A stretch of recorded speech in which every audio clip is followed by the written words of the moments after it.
it. This kind of love is one that takes you by surprise. እቺ ሴት እኛ ልዩ ህዝቦች ነን ከሚሉት ጀርመናውያን የተገኘች በቅንጦት ህይወትና ባማሩት ከተሞቿ ከምትታወቀው ጀርመን መታ በዚህ አፍሪካዊ ወንድማችን ፍቅር ተጠምዳ በዚች የታንዛኒያ የገጠር መንደር መኖርን የመረጠች አነጋጋሪ ሴት ነች። ኡጋሌ የተባለውን ከበቆሎ ዱቄት የሚሰራ ምግብ በየቀኑ የምትመገብበት ህይወት ከብዷትም ነበር። ውሃ ለመቅዳት 45 ደቂቃ ያህል ውሃ መቅጃዋን ይዛ ትጓዛለች።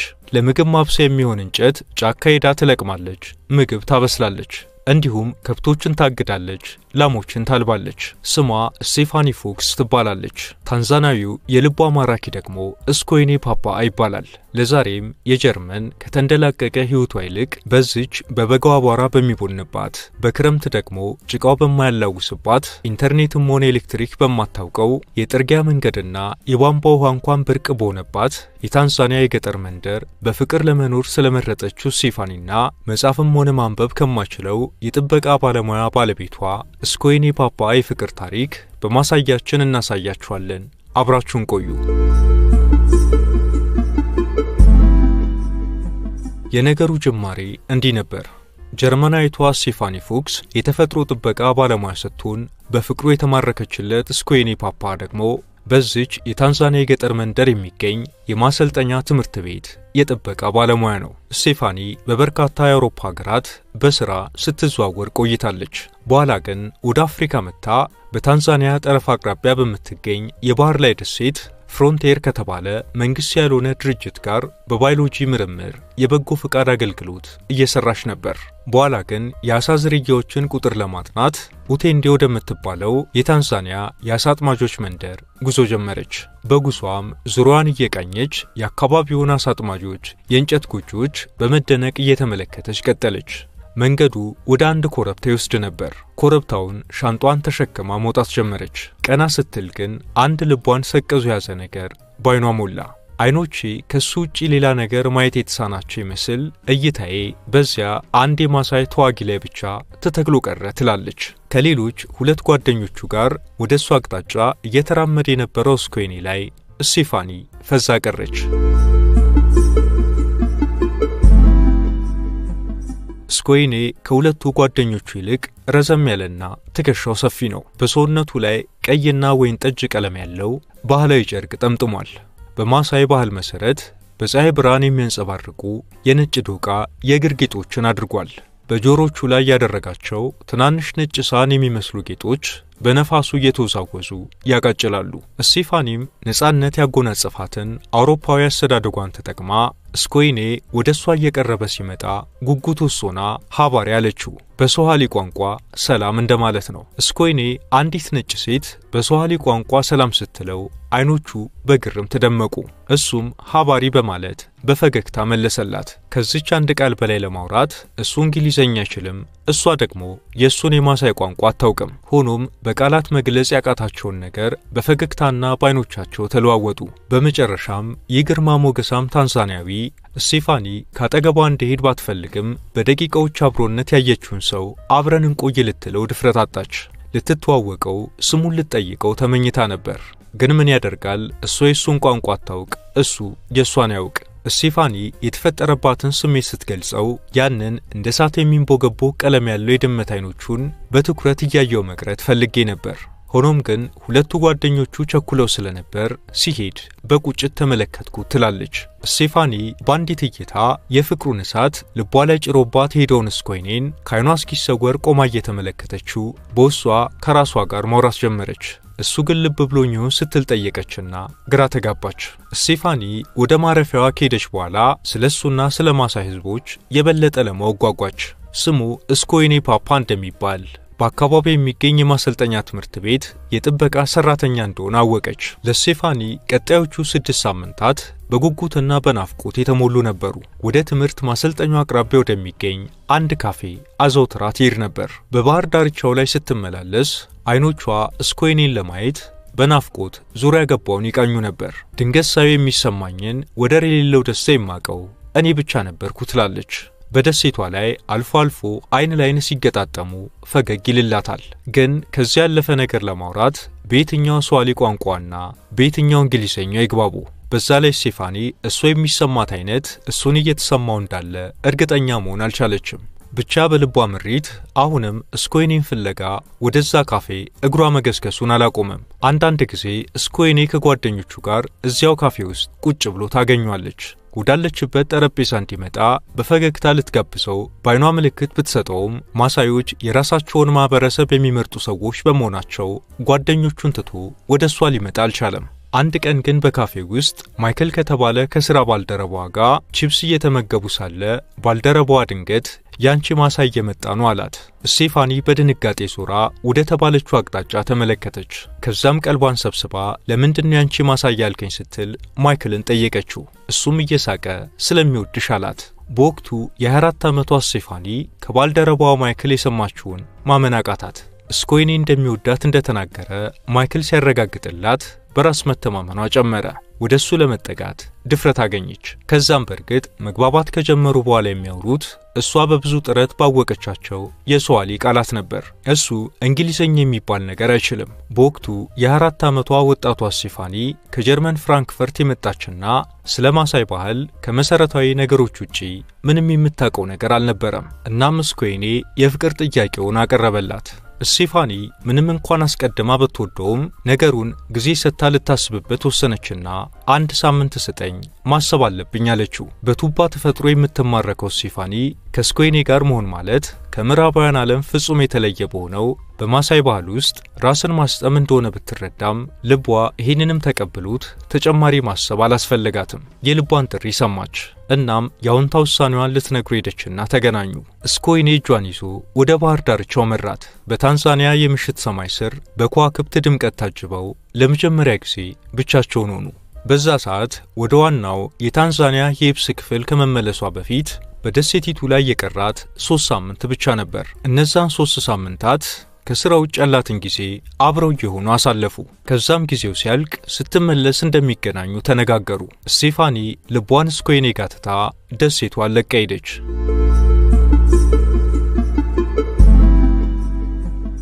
ወራት ተቆጠሩ። ስኮይኔ ናፈቀችው። ማንበብና መጻፍ አይችልም። ነገር ግን በጓደኛው አማካኝነት በሞባይል ስልኩ የጽሑፍ መልእክት ይልክላት ጀመር። መልእክቶቹ በጣም ናፍቀሽኛል፣ መቼ ትመጫለሽ ይላሉ። ስቴፋኒም ከወራት በኋላ ወደ ደሴቲቱ መጣችና ተገናኙ። ፍርሃትና ደስታ በአንድነት ውስጧን አወኩት።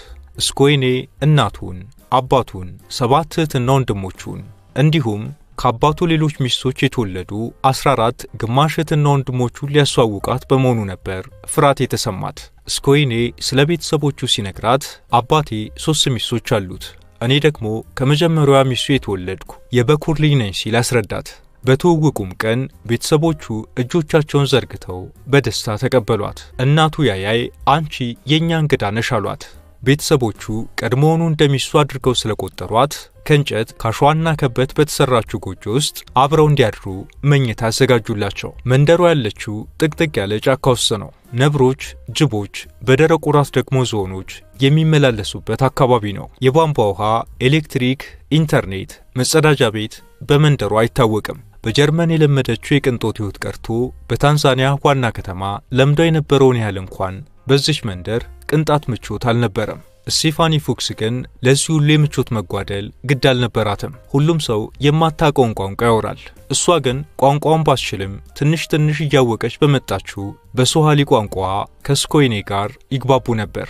ስቴፋኒ ታንዛኒያ ከመምጣቷ ከ6 ወራት በፊት እናቷን በሞት አጥታለች። እናም ከእናቷ ውጭ የቅርብ ዘመድ ያልነበራት ነች። የቤተሰብ ናፍቆት ያለባት ስቴፋኒ በዚህ ሁኔታ ውስጥ ሆና የተቀላቀለችው የስኮይኔ ቤተሰቦች ደግሞ እንደራሳቸው ልጅ አድርገው በሰፊ እቅፍ ተቀበሏት። እናም በአውሮፓና በዚች የታንዛኒያ የገጠር መንደር መካከል ለጥቂት ወራት ስትመላለስ ከቆየች በኋላ በዚች መንደር በቋሚነት ለመኖር ወሰነች። አስገራሚው ነገር እዚህ ውሳኔ ላይ ያደረሳት ስኮይኔ ከዚች መንደር ውጪ መኖር ስለማይፈልግ ነበር። ከባህላቸው ጋር መላመድ ቀላል እንደማይሆን አውቅ ነበር።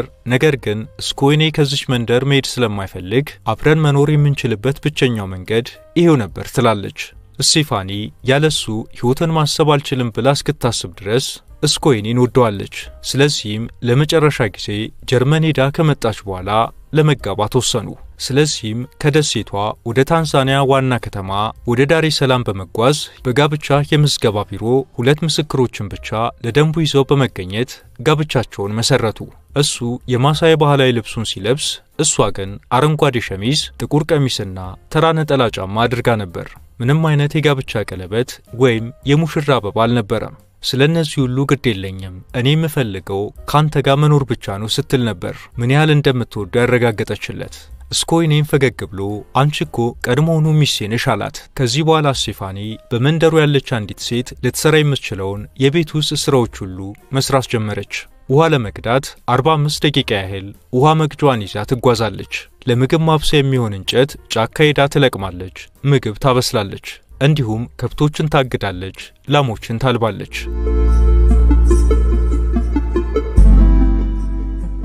እናም ስቴፋኒ አዲሱን ህይወት በዚህ መልኩ በተያዘችው በጥቂት ጊዜ ውስጥ የስኮይኔ ቤተሰቦች ታላቅ የማሳይ የሰርግ ስነ ስርዓት ደገሱላቸው። በጎሳው ባህል መሰረት የዛፍ ቅርፊት በእጇና በአንገቷ ላይ ተጠመጠመ። የአገር ሽማግሌዎችን መረቋቸው። ከ10 በላይ ከብቶችና ፍየሎች በስጦታ ተበረከቱላቸው። ሁሉም ሰው እስከ ንጋት ድረስ ጨፈረ። ብዙ ምግብና መጠጥም ቀረበ።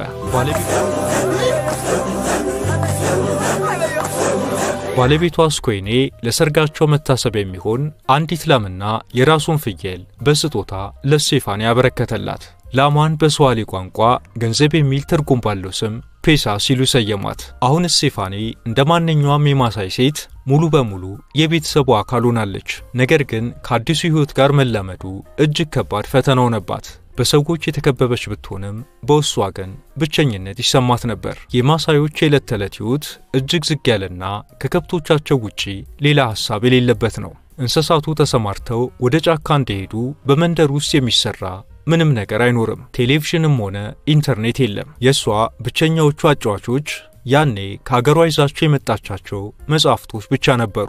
ሆኖም ለስቴፋኒ አረንጓዴው የመንደሯ ተፈጥሮ ግን የማይጠገብ ውበት ነበረው። ኡጋሌ የተባለውን ከበቆሎ ዱቄት የሚሰራ ምግብ በየቀኑ የምትመገብበት ህይወት ከብዷትም ነበር። ሆኖም ግን ለስቴፋኒ ይህ ህይወት በራሱ በገሃዱ ተፈጥሯዊነቱ እጅግ ውብ ነበር። እንስሳት ሲወልዱ በዓይኗ ትመለከት ነበር። መጀመሪያ በግ፣ ቀጥሎ ላም፣ ከዚያም ውሻ። በመጨረሻም የስኮይኔ አጎት ልጅ ቃዬ የመጀመሪያ ልጇን ስትወልድ አጠገቧ እንድትውል ለመነቻት።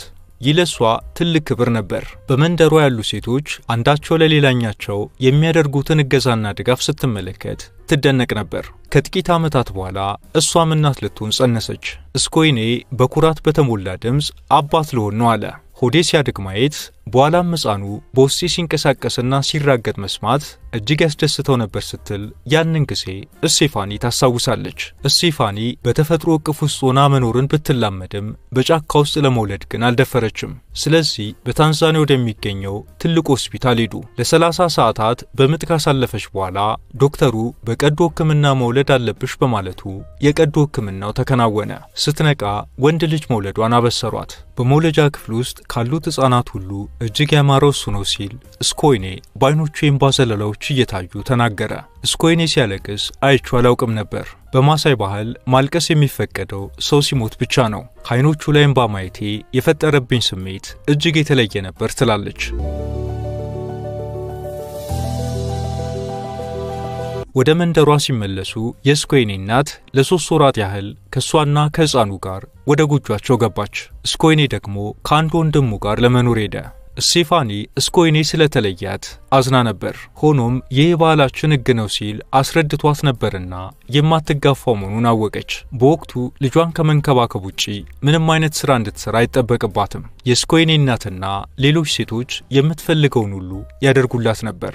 ስቴፋኒ ግን ምንም ቢሆን ባለቤቷን መናፈቁ አልቀረም። ሊጠይቃት ሲመጣና ተነፋፍቀው ሲገናኙ እንኳ ምንም አይነት የፍቅር ስሜት በመተቃቀፍ ማሳየት በማሳይ ባህል የተከለከለ በመሆኑ ብትፈልገውም ያንን ማድረግ አልቻለችም። እንዲሁ አይቷትና ሰላም ብሏት ብቻ ይሄድ ነበር። ይሄ ለስቴፋኒ ከለመደችው ዓለም ፍጹም የተለየ ነበር። ቀኑን ሙሉ ጡት ከማጥባት ውጪ ምንም የምትሰራው ነገር አልነበረም። ለሕፃኑ የምትጠቀመው ዳይፐር እንኳን አልነበረም። የማሳይ ሕፃናት ተፈጥሯዊ ፍላጎታቸውን በነጻነት እንዲወጡ ይደረጋል። ከዚያም ይታጠባሉ።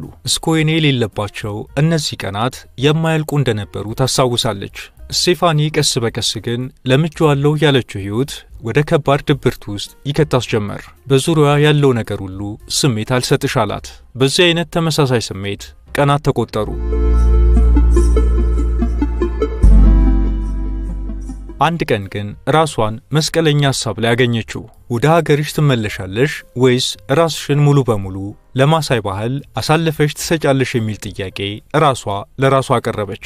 ለመጀመሪያ ጊዜ በአውሮፓዊ ማንነቴና በአዲሱ ህይወቴ መካከል ሆኜ ተጨነቅኩ ትላለች። ነገር ግን ስኮይኔንና ልጃችንን እጅግ ወዳቸዋለሁና ጥያቸው መሄድ አልቻልኩም ስትል እዛው የመኖሯን ውሳኔ ምክንያት በደስተኝነት ስሜት ውስጥ ሆና ታስታውሷለች።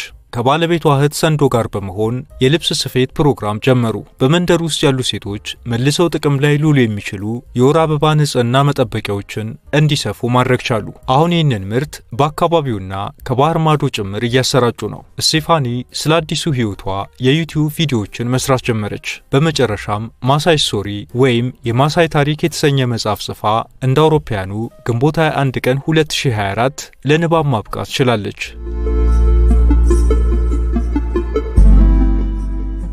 ከዚህ በተጨማሪ በማሳይ ማህበረሰብ ውስጥ እጅግ ልዩ የሆነ ነገር አለ።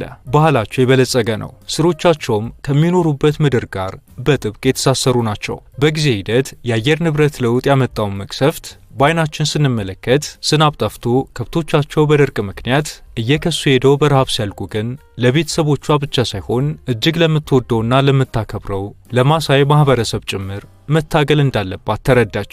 እነሱ የዚች ምድር ቀደምት ጠባቂዎች ነበሩ።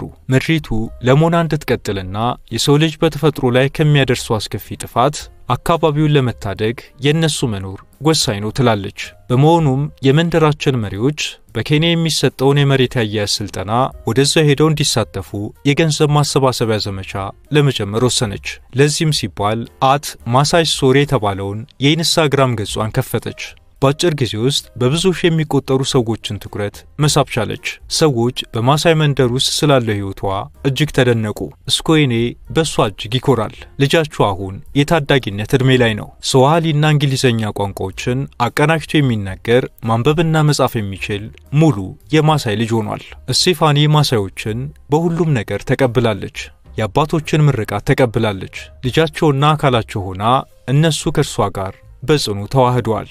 ስቴፋኒም ስትናገር ብዙ ጊዜ ሰዎች ካለፈው ህይወቴ የናፈቀኝ ነገር እንዳለ ይጠይቁኛል። እኔ ግን መልሴ ምን የሚናፈቅ ነገር አለ የሚል ነው። የሚፈስ የቧንቧ ውሃ ላይኖረኝ ይችላል። አብዛኛውን ሳምንት የቆሸሸ ልብስ ለብሼ እመላለስ ይሆናል። ነገር ግን እነዚህ ነገሮች ምንም ዋጋ የላቸውም። ከቤተሰቤ ጋር ደስ የተሞላበት ህይወት እኖራለሁ። መኖር ብቻም አይደለም፣ ማህበራዊ ለውጥ መፍጠር ችያለሁ። የዚህ ሁሉ ምክንያቱ ደግሞ ከዛ ከማሳይ ሰው ያዘኝ ፍቅር ነው ስትል ስለ ሁሉም በፈገግታ ተሞልታ ትናገራለች። ብዙ ሰዎች በህይወት